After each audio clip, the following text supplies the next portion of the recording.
And now we're off. So the first this semi-final, the J16 quads, between on the left of your picture, Headington School, and on the right of your picture, Globe. And it's Headington. A very clean, very fast start. Take the early advantage. Little bit. They're putting in so many strokes per minute, and they managed to pull themselves right over to their boys. Oh my goodness, being warned now. Well, we could have a bit of an issue here between the two crews. They are so close together, and I think this is probably more Globe's fault because they are right across.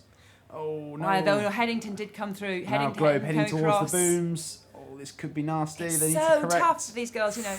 Oh, they're steering once you start going off, right? And now they've overcorrected. Now they're heading back into Headington's water. This is a carnage on the Henley Women's Regatta course, but both crews have now got straight, and it is Headington who are leading by about 3/4 of a length on the Berkshire station. That was I did wonder if we'd have a collision or a disqualification at that point. I was looking. So first of all, Headington went off course, veered into, maybe called Globe to panic a little bit. They've gone off. Meanwhile, Headington was able to get out in front and just settle. They've settled now to a good rhythm. But now we'll see how much that cost Globe and whether it was just the start that's knocked them back. Now they've got their steering. Now they're coming back a little bit, I think, maybe. Yeah, they look to be holding on to Headington. You know, they lost a length, but it doesn't necessarily mean their average speed is that much slower. We'll have to see how it plays out in the next minute. Headington have just managed to get settled earlier. I think Headington stretching out now they on the have, Berkshire haven't they? station.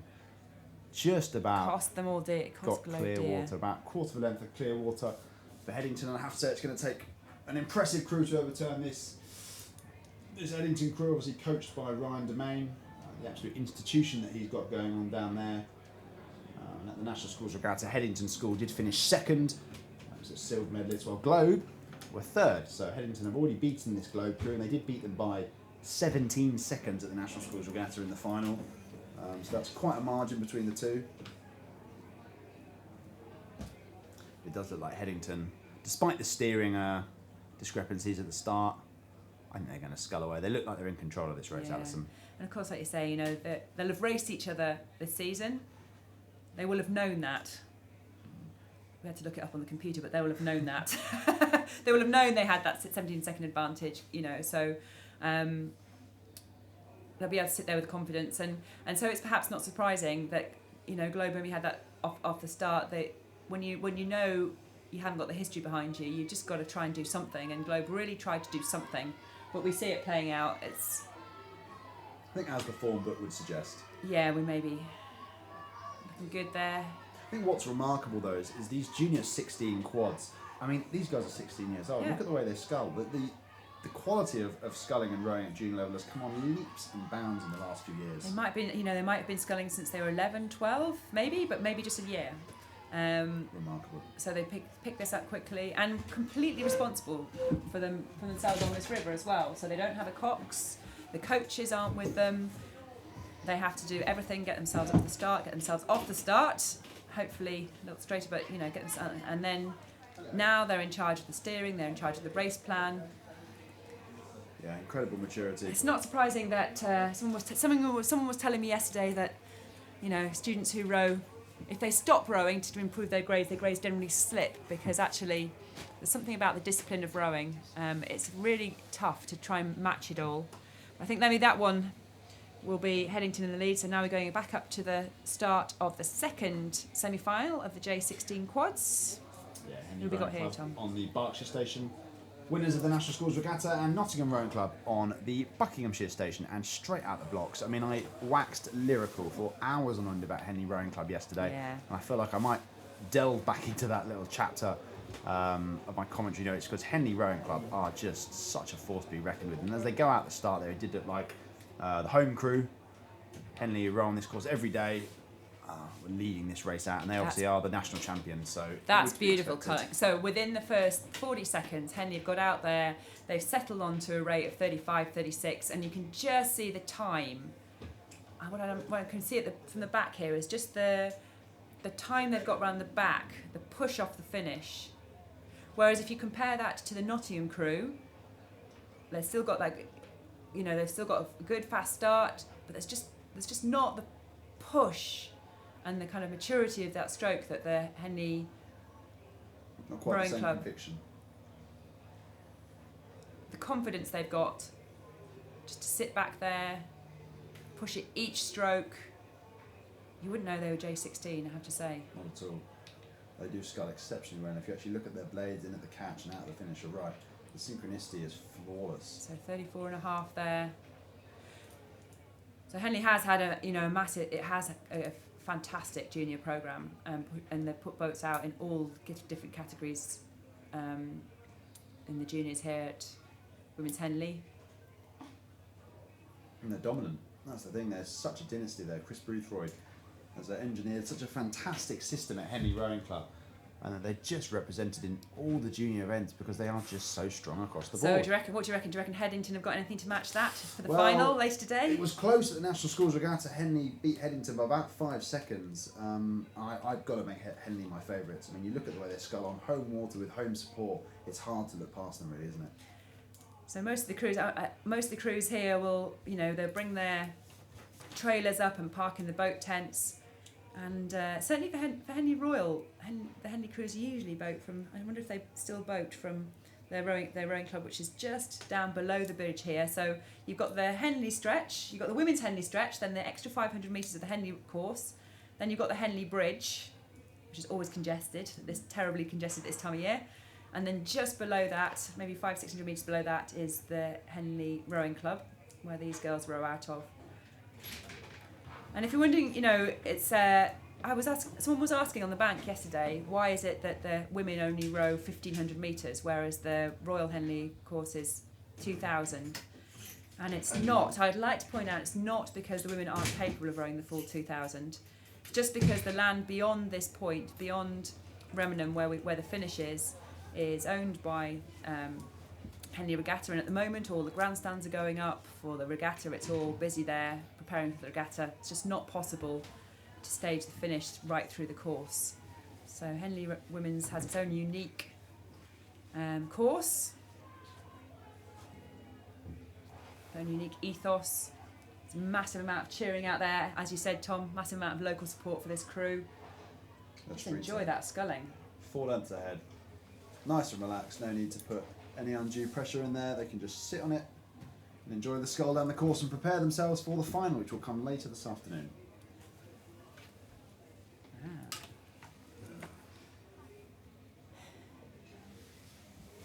Actually, there we go.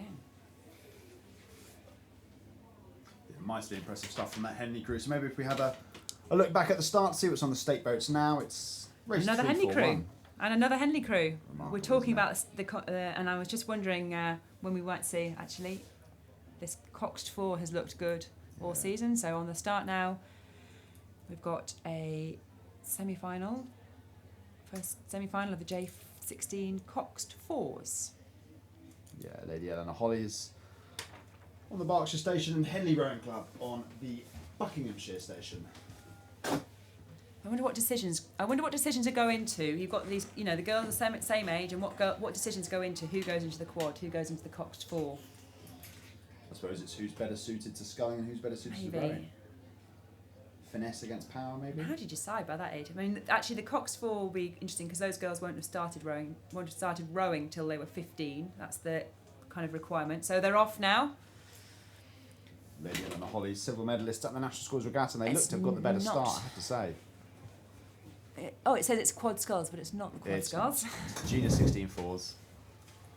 Are they legend there? They're definitely fours, aren't they? Not, Yep. My eyes are not deceiving. I know, it's always a little bit like worrying, isn't it? When you the legend doesn't match up with what we're expecting. And it is Lady Eleanor Hollies as they come under Temple Island. It is the crew in black and red who have stolen the early march, about half a length ahead of Henley, which is rare. We don't often see Henley crews behind, but I think this Lady Eleanor Hollies crew have got what is needed to defeat a Henley crew. I have to say, they're silver medalists, as I said, at national level. And Alison, I can see you clicking that rate watch. What are we looking at on the course? At the end of the island, LEH still at 35.5, 36.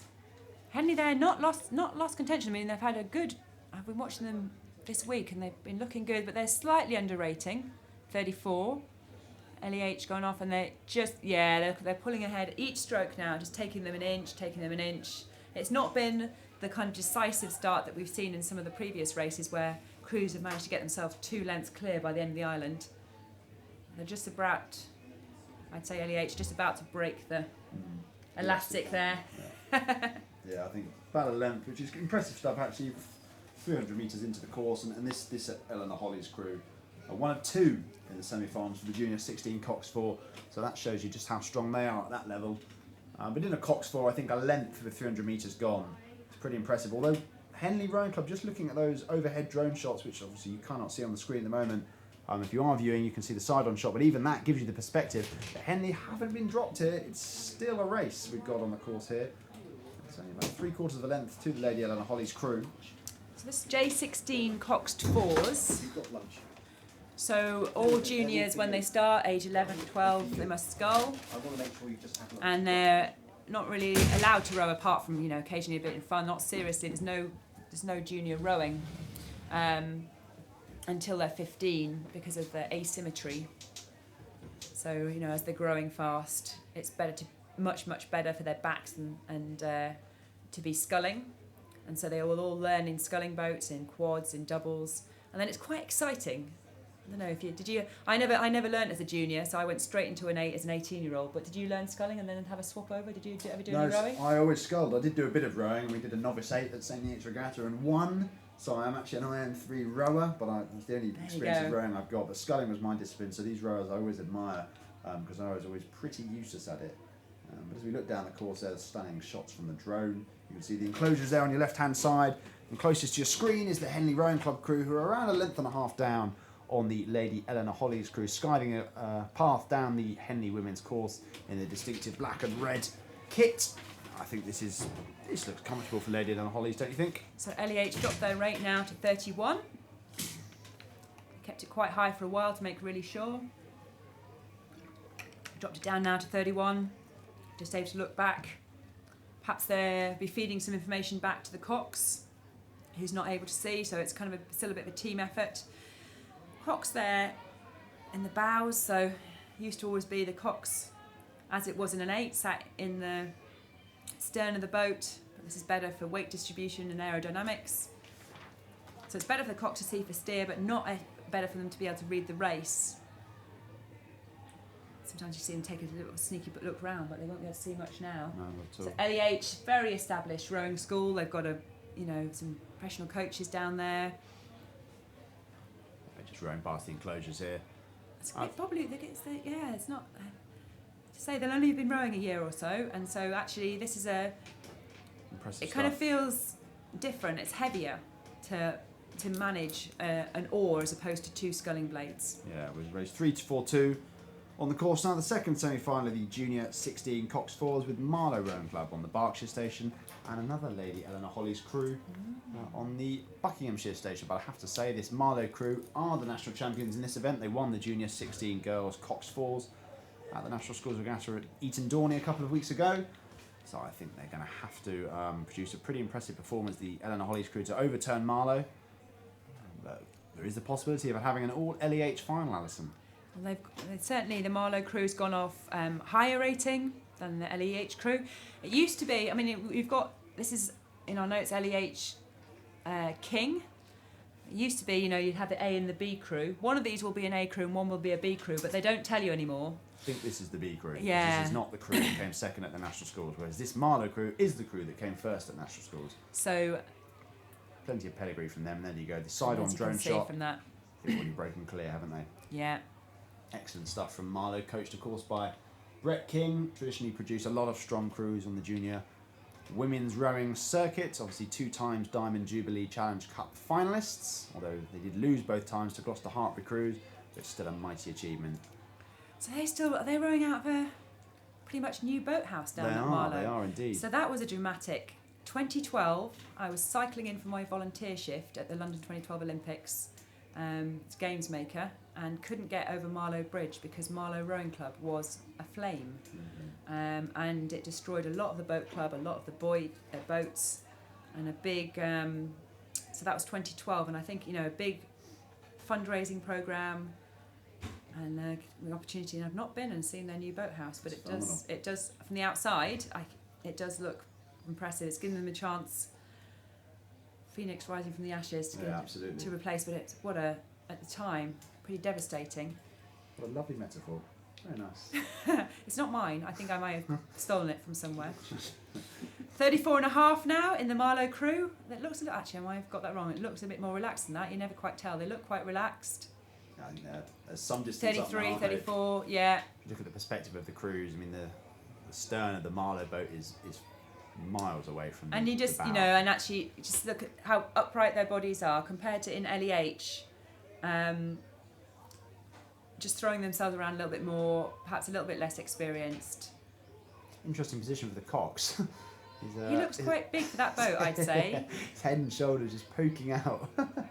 So the Cox here, there's a minimum weight for the Coxes. The Coxes have to weigh in. I think he's exceeding And that. I think he may have done, but you know, when you get to, sometimes the experience of the Cox is more important than the weight. Yeah, absolutely. I think that was Marlow going down the